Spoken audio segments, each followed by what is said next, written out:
Mais aujourd'hui, j'aimerais parler avec vous d'un thème spécial, les délivrances qui traînent.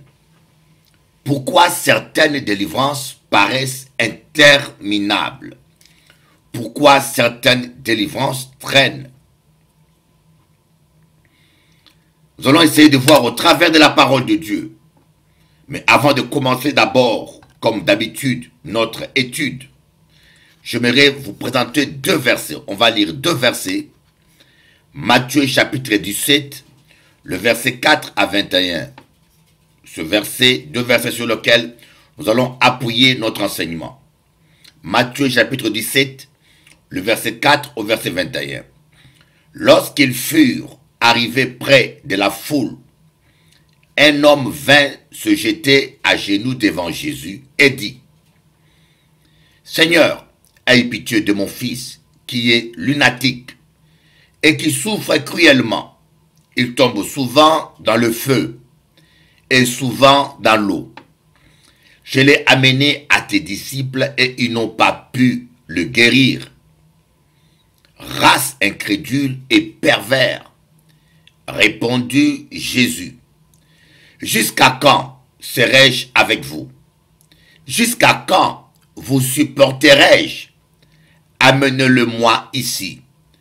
Jésus parla sévèrement au démon qui sortit de lui, et l'enfant fut guéri à l'heure même. Alors les disciples s'approchèrent de Jésus et lui dirent en particulier: Pourquoi n'avons-nous pas pu chasser ces démons? C'est à cause de votre incrédulité, leur dit Jésus. Je vous l'ai dit, en vérité, si vous aviez de la foi comme un grain de sénévé, vous diriez à cette montagne: transporte-toi d'ici là, et elle se transporterait. Rien ne vous serait impossible. Mais cette sorte de démon ne sort que par la prière et par le jeûne. On va lire le deuxième verset dans Marc, chapitre 6, à partir du verset 5 au verset 6. Il ne put faire là aucun miracle, si ce n'est qu'il imposa les mains à quelques malades et les guérit. Et il s'étonnait de leur incrédulité. Jésus parcourait les villes d'alentour en enseignant. Il ne put faire là aucun miracle, si ce n'est qu'il imposa les mains à quelques malades et les guérit. Voilà un peu ces deux passages qui vont nous servir de base dans cet enseignement qui est très très important. Moi, j'ai connu personnellement des cas de délivrance qui traînent. Je connais une dame qui avait 7 démons. Je ne citerai ni son prénom parce qu'elle est toujours membre de mon église à Pointe-à-Pitre. Une métisse indienne. Et elle est venue avec ses 7 démons. Elle était ensorcelée, envoûtée. Et quand on imposait les mains, elle tombait par terre. C'était des heures et des heures. Mais cette femme, elle a persévéré. Et je ne vous dis pas, elle a fait plus de 4 ans. Et maintenant, je peux constater, quand je dis 4 ans, c'est 4 ans minimum. Maintenant, je peux constater que quand on impose les mains, il n'y a plus la même manifestation. Elle tombe plus pareil. Donc, sa délivrance est faite à 99%. Mais il fallait qu'elle persévère. J'ai rencontré beaucoup de cas comme ça. Le cas d'un frère. Lui, son cas encore était terrible parce qu'il était sacrifié à Satan. Mais il est venu à l'église. Quand on imposait le main, ce frère tombait par terre et rampait comme un serpent, je vous dis. Imaginez-vous quelqu'un qui vient à l'église, vous l'imposez le main, il tombe et il rampe comme un serpent par terre. On a lutté comme ça pendant 1 an. On a lutté comme ça pendant 1 an. Et maintenant, il est complètement délivré. Il y a certaines délivrances qui durent 30 minutes. D'autres même 2 minutes, la délivrance est déjà faite. D'autres délivrances, ça peut durer 3 heures, 4 heures. Et d'autres délivrances, il faut plusieurs séances. Et certaines même durent 1 année, 2 ans. C'est un combat, c'est comme une guerre. Il y a des guerres qui peuvent durer 1 jour. La victoire est là, d'autres c'est 3 jours. Et d'autres guerres peuvent durer 30 ans, 100 ans, comme la guerre des 100 ans en France. Donc tout dépend des forces en place. Ça c'est pour la guerre. Mais la première chose que j'aimerais vous dire, Jésus n'est pas en guerre avec le diable. Jésus n'est pas au combat avec le diable. Il faut vous enlever cela de votre tête. Parce que le démon, le diable ne peut pas tenir 1 seconde en présence de Jésus. Nous voyons bien dans Apocalypse ce face-à-face que Satan va oser. Pendant le millénium, Jésus va régner en Israël pendant 1000 ans. Satan sera lié. Et quand Satan sera libéré, il viendra pour affronter Jésus en face. Et la Bible dit que c'est là qu'il sera pulvérisé. En quelques secondes, il n'aura même pas le temps de faire quoi que ce soit. Jésus va le consumer avec le feu qui sort de sa bouche. Le souffle de feu qui sort de sa bouche. La parole de Dieu. Pour vous montrer la toute-puissance de notre Dieu. Mais les démons sont en combat avec les anges. L'archange Michel et ses anges combattent Satan et ses démons. Mais j'aimerais vous expliquer quelque chose. Pourquoi certaines délivrances traînent. Comme nous l'avons vu dans Matthieu 17. Dans Matthieu 17, nous avons vu que la première cause, c'était l'incrédulité des disciples. Voyez, ici, Jésus n'a pas reproché l'incrédulité du père de cet enfant lunatique. Jésus a reproché plutôt l'incrédulité des disciples. Il faut que le pasteur ou les gens qui font la délivrance aient la foi. Et nous voyons le 2e verset dans Marc 6. Ici, Jésus lui-même est devant un échec. Il voulait faire des miracles, il n'a pas pu faire aucun miracle. Et la Bible dit que Jésus va reprocher aux gens de sa patrie, de son village natal, Nazareth, leur incrédulité. La Bible dit qu'il n'a pu faire là aucun miracle à cause de leur incrédulité. Ce que veut dire que les gens qui font la délivrance doivent avoir la foi, et les gens aussi qui veulent recevoir la délivrance doivent avoir aussi la foi. Mais dans Matthieu 17, Jésus va expliquer aux disciples qu'il y a différentes catégories de démons. Vous voyez, les disciples, quand ils faisaient la délivrance, ils mettaient tous les démons dans une même catégorie. Mais ce jour-là, ils ont eu affaire à un démon plus puissant. Et Jésus va leur dire, c'est à cause de votre incrédulité, mais ce genre de démons, ça veut dire cette catégorie de démons, ne sortent que par de jeûnes et des prières. Il y a une catégorie de démons,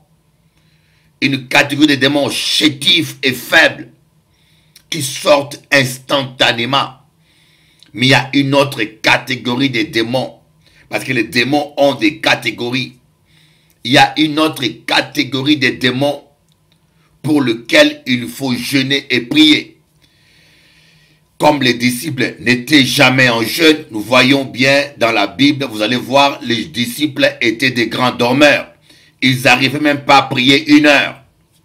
Ils n'arrivaient même pas à jeûner. Ils ne jeûnaient pas. Voilà pourquoi ils ont eu cet échec. Cela veut dire que la véritable foi, lorsqu'elle est devant un mur qui ne se déplace pas, la véritable foi n'accepte pas l'échec.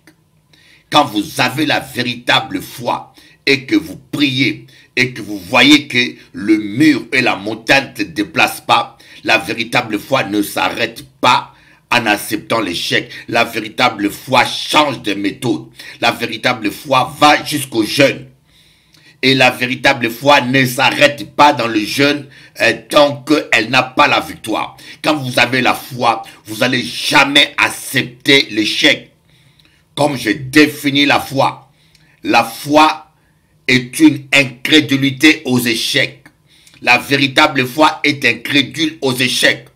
Quelqu'un qui a une vraie foi ne dit pas « Seigneur, j'ai échoué, les démons ne m'obéissent pas, j'ai essayé de prier pour cette personne, il n'a pas guéri, j'ai essayé de prier pour telle personne, je n'ai pas eu la solution, je ne comprends rien. » Non, la véritable foi, quand l'échec est là même quand l'échec paraît évident, la personne qui a une vraie foi ne croit pas à l'échec, il s'engage dans de jeûnes et de prières jusqu'à ce qu'il voit la gloire de Dieu.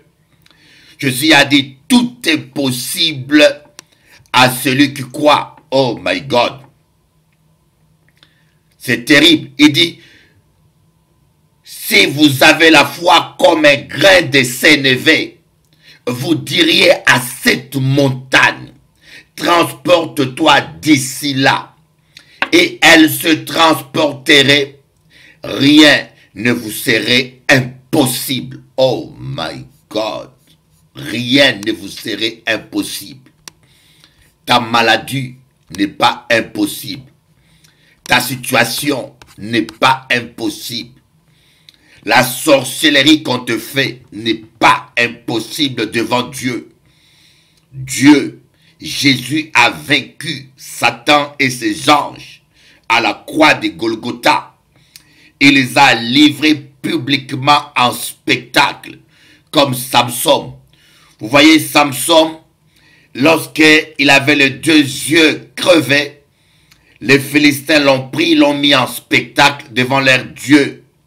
Et ils étaient tous là, assis, en train d'admirer comment Samson était ridiculisé. Mais Samson, avec la force qu'il avait, il a fait tomber, briser les 2 colonnes qui tenaient le temple de leur Dieu. Et Samson a triomphé de tous les princes des Philistins. Il les a livrés en spectacle. Il les a triomphés en 2. Il y avait un spectacle, mais ce spectacle qui devait consister à ridiculiser Samson, ce spectacle s'est tourné contre ces gens-là qui étaient eux-mêmes livrés en spectacle.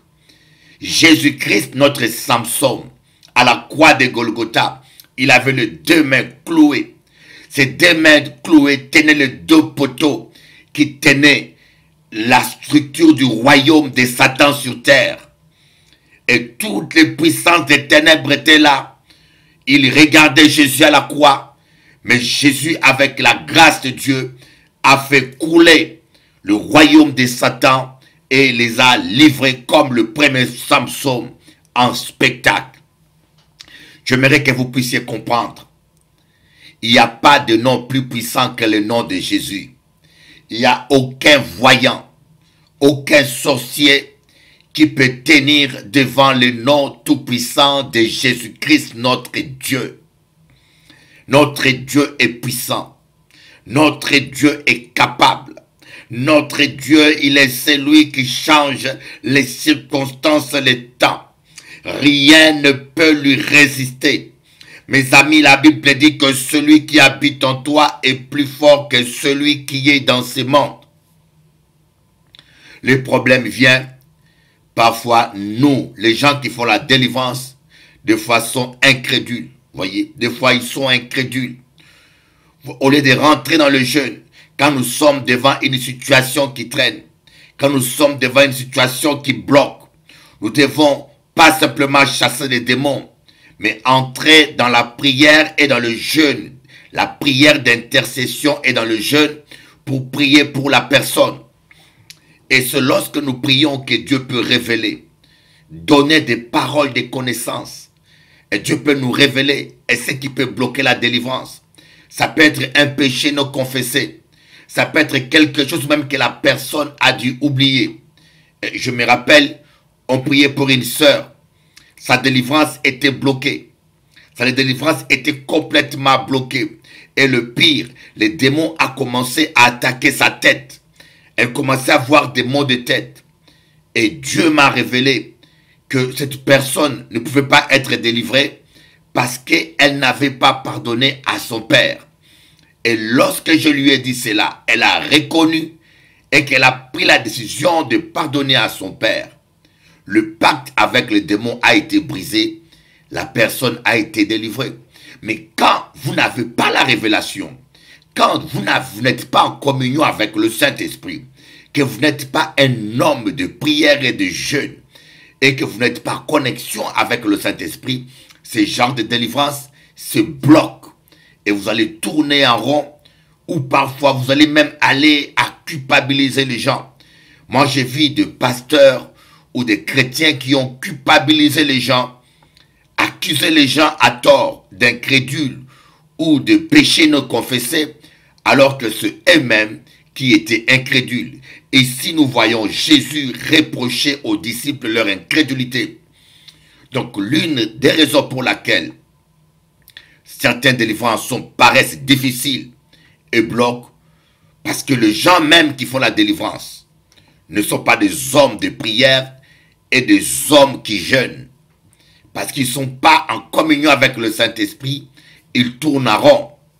Vous voyez? Et deuxième raison, quand quelqu'un est dans le péché, il lui est impossible que le démon lui obéisse. Les démons ne respectent pas quelqu'un qui vit dans le péché. Nous connaissons les gens qui ont voulu imiter Paul. Ils sont allés chasser des démons en essayant d'imiter Paul. Et les démons les ont poursuivis. Les démons ont déchiré leurs habits. Dans Actes des Apôtres. Parce que ces gens vivaient dans le péché, ils ont voulu simplement copier. Voyez, il y a des cas où les démons contre-attaquent une personne qui vit dans le péché et qui les chasse. Mais il y a des cas aussi où les démons ne contre-attaquent pas. Il ne bouge pas, il n'obéit pas, il reste dans sa maison qu'il trouve confortable. Et le pasteur ou les gens qui font la délivrance passent toute la journée à chasser un démon qui ne va jamais les obéir parce que le démon le voit dans le péché. Parce que lorsque quelqu'un est dans le péché, les démons le voient. Le péché nous fait perdre notre autorité spirituelle. Nous allons voir maintenant le cas où le pasteur peut avoir la foi. Les gens qui font la délivrance peuvent avoir la foi, mais la personne n'est pas toujours délivrée parce que la personne est incrédule. Jésus lui-même, il est arrivé devant une situation où il ne pouvait rien faire. Il voulait faire des miracles dans son village natal. Mais ces gens qui l'ont vu grandir, ces gens qui étaient familiers avec eux, au lieu de voir l'onction qui était en Jésus, au lieu de voir l'homme de Dieu, le prophète de Dieu, ils voyaient en lui le petit enfant qui avait grandi parmi eux. C'est l'une des raisons pour laquelle j'ai dit, un homme de Dieu ne doit pas être familier avec les fidèles. J'en suis convaincu. On peut aimer les gens, mais ne soyez pas familier avec les gens. Parce que par après, ces gens-là deviennent incrédules. Quand ils découvrent vos défauts, puisqu'il n'y a aucun homme sans défaut, quand ils découvrent vos défauts, vos faiblesses, ils ont du mal à vous voir étant qu'homme de Dieu, prophète de Dieu, mais ils vous voient au travers de vos défauts, cela affecte leur foi. C'est l'une des raisons pour laquelle, après plus de 30 ans de ministère, je peux vous dire, un homme de Dieu doit avoir une vie privée et surtout ne pas être familier avec les chrétiens pour leur intérêt. Donc, lorsque les chrétiens deviennent incrédules, il y a des gens qui croient que leur cas est difficile. Il y a des gens qui le croient et qui le confessent. Mon cas est difficile, mon cas est dur, mon cas est difficile, mon cas est dur. Quand quelqu'un confesse que son cas est dur, donc sa foi est basse. Ah, j'ai vu une soeur qui m'a dit, mon démon il est fort, il est coriace. Quand quelqu'un confesse ça, croit que son démon est fort, au lieu qu'il confesse que Dieu est tout puissant, au lieu qu'il confesse que mon cas n'est pas dur, au lieu qu'il confesse que les démons sont rien devant la puissance de Dieu, au lieu qu'il confesse que celui qui est à moi est plus fort que celui qui est dans ce monde, mais lui va confesser que mon cas est dur, mon cas est dur. Une personne qui confesse de telles choses, même quand vous allez l'imposer les mains, vous allez perdre votre temps. Parce que celui-même qui durcit son cas, même quand le démon est faible et qu'avec ses paroles, il continue à confesser que son cas est dur, il est simplement en train de fortifier les démons. Nos paroles peuvent affaiblir les démons et nos paroles peuvent fortifier les démons. Quand vous confessez, je suis guéri, je suis guéri, je suis guéri. Vous pouvez être malade, mais tous les jours vous confessez que vous êtes guéri. Si votre maladie est démoniaque, ces démons qui vous détiennent dans la maladie, chaque jour que vous confessez que vous êtes guéri, c'est comme un coup de massue que vous leur faites sur la tête. Ils peuvent tenir, mais il y aura un moment donné où ils vont craquer. Il y aura un moment donné où ils vont prendre la fuite. Donc chaque fois que vous confessez, je suis guéri, je suis le temple du Saint-Esprit, je m'en sortirai, oui, je me marierai, oui, j'ai la victoire, auquel lien, chaque fois que vous confessez la parole de Dieu, ce sont des coups de massue que vous mettez sur la tête des démons. Et ça les affaiblit, ça prendra du temps que ça prendra. Il y a certains démons qui sont résistants parce qu'ils sont d'une hiérarchie supérieure, qui peuvent tenir 20 jours. C'est comme le prince de Perse qui résistait à David, à Daniel. Il a tenu 21 jours. Mais les démons devant la reine Esther, il a tenu que 3 jours. Les démons qui a voulu exterminer les Juifs en inspirant le roi d'exterminer les Juifs, il a fallu à Esther jeûner 3 jours. Ces démons a lâché prise. Mais Daniel, il a fallu lui qu'il jeûne 21 jours. Tout dépend à quelle sorte de catégorie de démons que tu as à faire. Amen. Et tout dépend aussi de la foi de la personne qui reçoit la délivrance. Les gens pensent que la délivrance, ils n'ont aucun travail à faire. Si par exemple moi, j'ai un esprit d'impudicité ou de masturbation, et je passe tout mon temps à entretenir des pensées impudiques. Je passe toute ma journée à regarder des vidéos impudiques. Donc quelque part, les démons d'impudicité qui sont en moi sont bien nourris. Ils sont bien nourris. Ils sont fortifiés dans leur être intérieur. Voyez, ils sont bien nourris. Et si je vais à la délivrance, ce démon-là aura plus de résistance. Il aura plus de force pour résister. Pourquoi? Parce qu'il est bien nourri. Mais supposons que je vais aller me faire délivrer. Je passe mon temps à jeûner, à prier. Et je lutte contre les pensées impures. Chaque fois que les démons d'impudicité veulent me donner des pensées impures, je refuse pendant un temps. Le jour où j'irai me faire délivrer, ce démon ne sera pas nourri par ses pensées impudiques. Il sera chétif, il aura paix de résistance. Voyez, c'est la raison pour laquelle l'apôtre Paul va dire aux chrétiens d'Éphèse qu'ils soient fortifiés dans l'homme intérieur.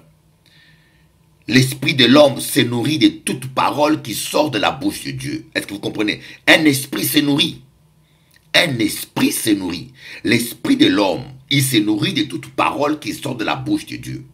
Les démons, les esprits impurs, se se nourrissent de toutes les pensées impures que vous entretenez, de toutes les paroles impures que vous confessez, de tous les péchés que vous pratiquez. Ça les fortifie. C'est la raison pour laquelle certaines délivrances sont dures. Parce que certains démons sont bien nourris, bien ancrés, bien forts. Donc nous voyons que l'une des raisons principales aussi que certaines délivrances traînent, c'est à cause de l'incrédulité des gens. D'où la raison que quand quelqu'un veut être délivré, il faut qu'il écoute souvent la parole. Parce que la foi vient de ce qu'on attend. Ce qu'on attend vient du réma, de la parole qui sort de la bouche de Dieu. Autrement dit, de la parole de Christ, la parole loin. Ou, globalement dit, la parole de Dieu. C'est-à-dire la parole révélée de Dieu. Cette parole-là vous communique la foi. Vous avez besoin de venir à l'église régulièrement, d'écouter la parole, de persévérer comme le général Naman, de sauter 7 fois dans l'eau de la parole, 7 fois dans la rivière, de venir écouter la parole de Dieu. Et cette parole va nourrir votre foi. Elle va nourrir votre foi jusqu'à ce qu'un jour, ta foi sera suffisamment bien nourrie, suffisamment solide et elle sera capable de recevoir le miracle. C'est très important que vous compreniez que la foi vient de la parole de Dieu, de la parole de Christ, de la parole révélée, la parole qui sort de la bouche de Dieu. Et deuxièmement, certaines délivrances bloquent à cause de péchés non confessés. La personne qui reçoit la délivrance, il ne confesse pas un péché. Et quand vous cachez un péché, ou quand vous ne renoncez pas à un péché, ce péché c'est comme une muraille derrière laquelle les soldats se cachent. Vous savez, la Deuxième Guerre mondiale, il y avait des tranchées. Quand les soldats se battaient, ils se cachaient dans des tranchées qui les protégeaient. Les démons aussi se cachent dans des tranchées. Et ces tranchées-là, c'est quoi? Ce sont des péchés. Quand vous ne confessez pas un péché, en général, ce sont des péchés qui leur ont donné accès dans votre vie. Vous allez chasser les démons, il ne va jamais vous obéir. Il m'est arrivé de chasser un démon, je vous dis, le démon chante même des cantiques. Les démons même, c'est ça qui m'avait surpris un jour, j'ai chassé un démon, les démons chantent et invoquent le sang de Jésus. Ça m'avait choqué. Après, je me suis rendu compte, il pouvait le faire parce qu'il avait un péché qui les séparait de lui et de la puissance de Dieu. Et tant que la personne qui cherchait la délivrance n'avait pas avoué ce péché, la délivrance n'aurait pas lieu. Il y a certaines choses auxquelles il faut renoncer. Un exemple. J'avais reçu la fille d'un gendarme. La fille de ce gendarme, elle vivait avec un homme marié. Et la femme de son mari lui a fait la sorcellerie. Un gendarme de Mornalo. Et si elle me suit, elle peut se rappeler de moi. Et la femme de ce monsieur lui a fait la sorcellerie. Toutes ses parties intimes pourrissaient. Et on me l'a menée à l'église. Quand je commençais à prier pour elle, je lui ai demandé de renoncer à cet homme marié. Elle a refusé. Je lui ai dit, pour que tu sois délivré, il faut que tu renonces à cet homme qui est marié. Elle a refusé. Et je lui ai dit ouvertement, je ne peux rien faire pour toi tant que tu ne renonces pas à cette relation qui n'est pas la gloire de Dieu. Elle n'a pas pu être délivrée. Il y a des gens qui viennent à l'évangile, qui cherchent la délivrance, mais qui ne veulent pas renoncer à certains péchés. Ils ne veulent pas restituer certaines choses qu'ils ont volées et pris. Par exemple, si j'ai une bague qui a été travaillée dans la sorcellerie, il faut que je l'abandonne. Si on m'a donné la sorcellerie pour me protéger, ou des prières occultes, ou des statues de foi, certaines statues, bougies, même certaines croix, on vous dit que cela va vous protéger. Je ne vous dis pas le nombre de gens qui ont des prières de l'archange Michel sur leur porte, croyant que ces prières-là vont les protéger. Mais si vous voulez que Jésus-Christ vous protège, vous devez faire un choix. Ou vous croyez en Christ par la foi qu'il est là pour vous protéger, ou vous croyez à la croix, ou au lot béni ou à ces choses-là qui sont une forme de sorcellerie évangélique. Mais Dieu ne partage jamais sa gloire avec quelqu'un d'autre. Vous ne pouvez pas pratiquer l'occultisme et espérer que vous serez protégé par Dieu. Non. Dieu est un Dieu qui n'accepte pas le mélange. Il y a certains dieux occultes et bagues travaillés. Tout ce que vous avez touché dans le monde, qu'on vous avait donné pour vous protéger, vous devez renoncer à cela pour recevoir une délivrance. Troisièmement aussi, il y a restaurer votre mentalité, restaurer votre foi. Si on vous avait dit par exemple que vous ne réussirez jamais, vous ne devez plus confesser cela. Quand vous venez pour recevoir votre délivrance, vous devez croire que Jésus vous a délivré. Et quand on prie pour vous, vous ne devez plus confesser que votre vie est bloquée.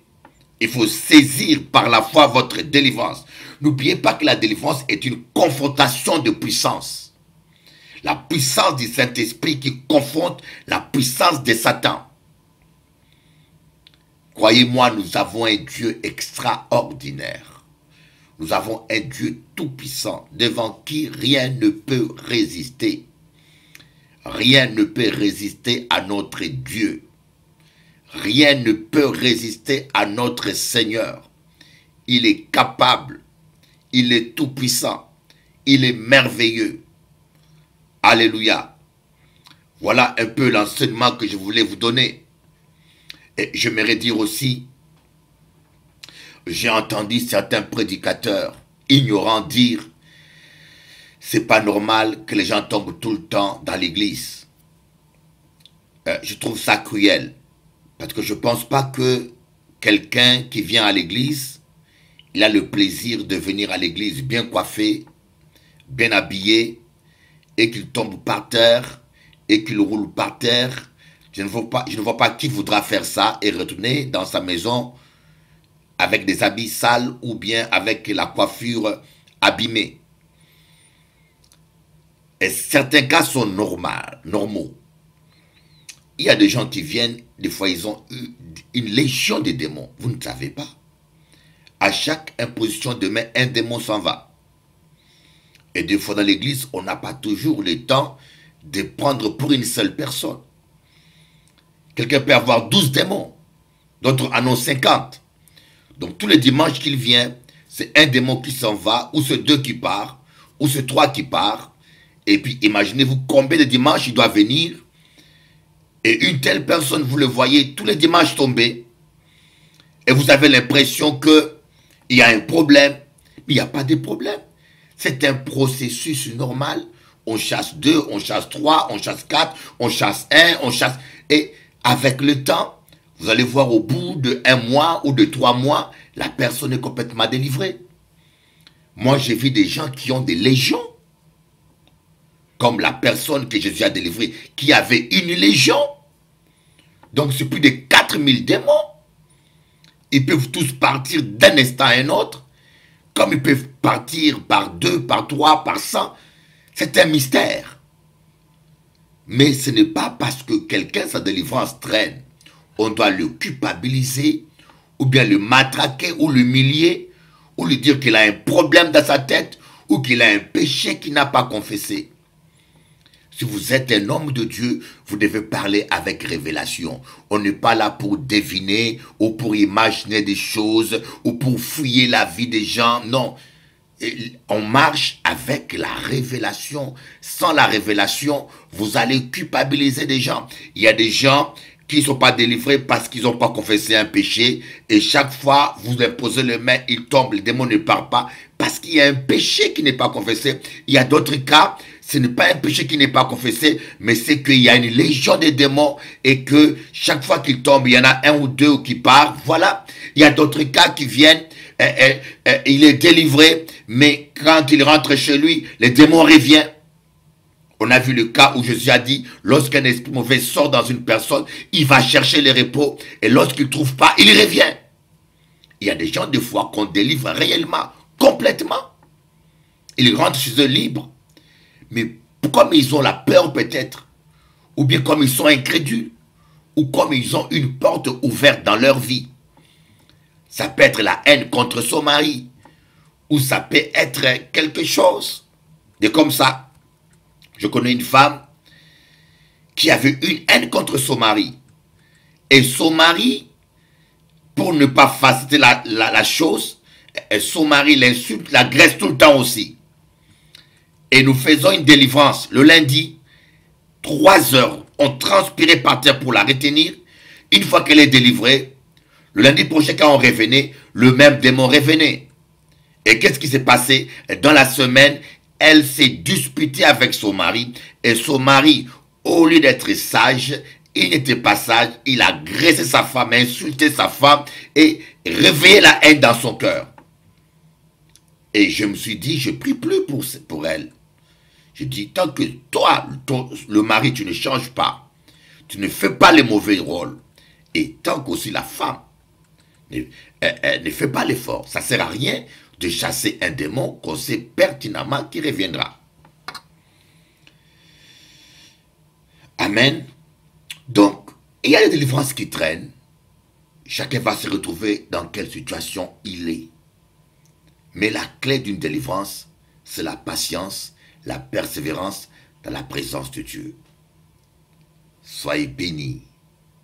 Rejoignez-moi sur onction.com. À bientôt.